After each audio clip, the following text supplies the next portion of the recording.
pour repérer un couteau, il faut déjà savoir comment on peut le dissimuler. Alors regarde bien cette vidéo jusqu'au bout. Je vais t'expliquer comment on peut cacher un couteau pour que toi tu puisses le détecter et t'enfuir, te barrer bien sûr avant une éventuelle attaque au couteau. C'est simple. Bien sûr, le premier endroit où on peut cacher un couteau, c'est dans la poche. Donc si tu vois quelqu'un qui a une main dans les poches, vraiment tu te barres, quelqu'un d'agressif. Deuxième chose, ça peut être simplement le long de la cuisse. Tu vois, ici, il est posé le long de la cuisse. Il n'est pas dans ma poche réellement. Il est long dans ma cuisse. Et ça peut être dangereux. Boum, ça part direct. Pareil, ça peut être encore, là, c'est beaucoup plus voyant, mais ça peut être simplement dans le dos. Quelqu'un qui t'embrouille comme ça, une main dans le dos. N'oublie pas, main cachée égale main armée. Et il y a plus vicieux, il y a celui qui va le cacher comme ça. Il est en train de discuter. Boum, boum.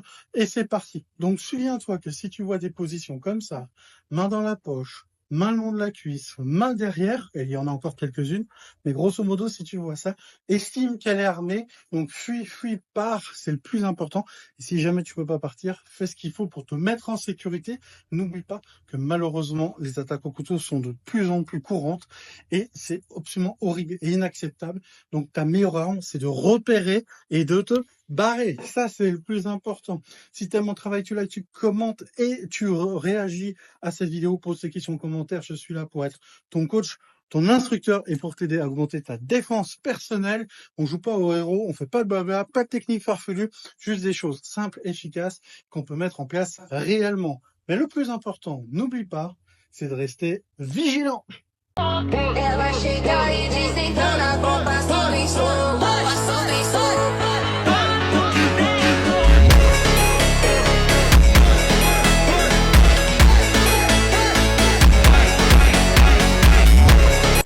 Si tu te prépares pas à ça, tu peux te faire surprendre et ça peut être très grave. Je m'explique.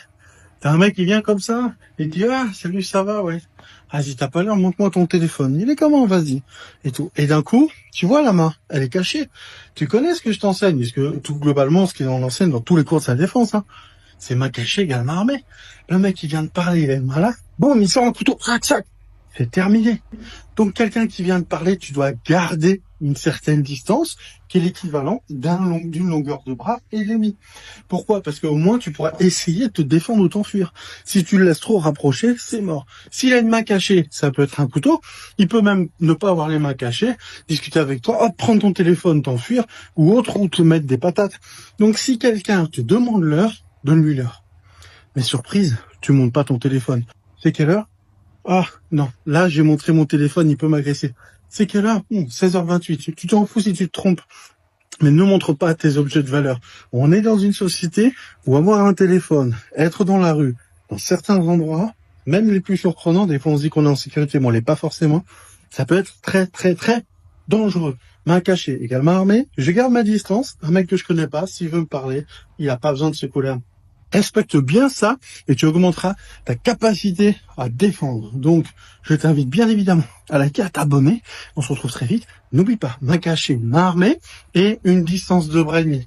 Car mon but, c'est que tu apprennes à te défendre. Une arme légale et qui est vraiment sympa pour te défendre, c'est simplement la lampe torche. Je m'explique, tu vois. Déjà, elle est un petit peu dentelée, qui permet de faire un petit peu plus mal si tu vas l'utiliser comme une arme.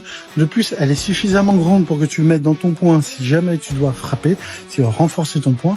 Et elle a cette particularité, bien sûr, d'éclairer, mais également pour d'être thromboscopique, ce qui va permettre d'attaquer la vue de la personne. Donc moi, perso, je l'ai toujours dans ma voiture, c'est tout à fait légal, hein. C'est juste une vulgaire lampe de poche avec juste cette petite particularité. C'est vraiment pas forcément costaud, c'est pas une lampe de poche de gardien ou autre, c'est vraiment très simple.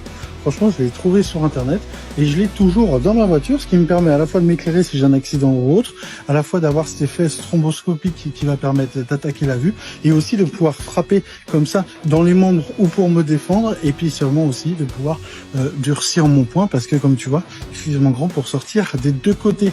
Donc c'est quelque chose de super intéressant, de pas très cher. Je l'ai payé, je crois, moins de 20 €. Et surtout, ça va être très intéressant parce que je vais pouvoir à la fois éclairer et me défendre avec. Donc, tu vois qu'on peut apprendre à se défendre avec plein d'objets différents. Si t'aimes mon contenu et mon travail, abonne-toi parce que ici, c'est des vidéos tous les jours sur la self-défense. On se retrouve très vite et n'oublie pas que se défendre, c'est d'abord s'y préparer.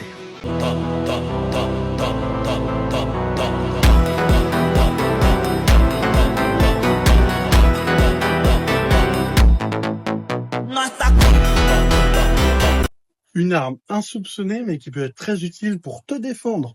Elle peut te défendre et vraiment être très offensive. C'est une arme que des fois, on arrive à avoir avec soi. En fait, tout simplement, c'est la chaise. Tu vas me dire, oui, on se balade pas avec une chaise dans la rue, ça, je suis d'accord. Mais ça t'arrive d'être assis sur une chaise, évidemment. Alors, je te parle pas des chaises qui sont boulonnées au sol, hein. Je te parle d'une vulgaire chaise comme ça, d'accord? Eh ben, ça devient une arme.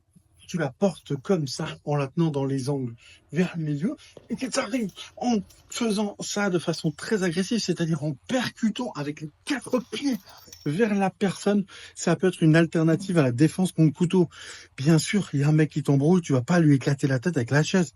Il faut que ça soit proportionnel, instantané, équivalent. Tu connais les lois. Mais le truc, c'est que si je suis là et qu'il y a un mec qui vient me chauffer et qui a une main dans le dos et qui commence à sortir quelque chose, rien qu'en se mettant là, je crée une distance, je me protège et si le couteau, je l'attaque pour le faire chuter, vraiment qu'il soit blessé et que je puisse m'enfuir. L'erreur à pas faire, c'est de reculer en voulant se protéger et là, je risque de tomber et ça me donne l'avantage. Donc, tu vois, une chaise peut devenir une arme et ton corps aussi peut devenir une arme quand on apprend à l'utiliser. Et si tu apprends à l'utiliser, tu likes, tu t'abonnes parce qu'ici, je propose des tutos tous les jours.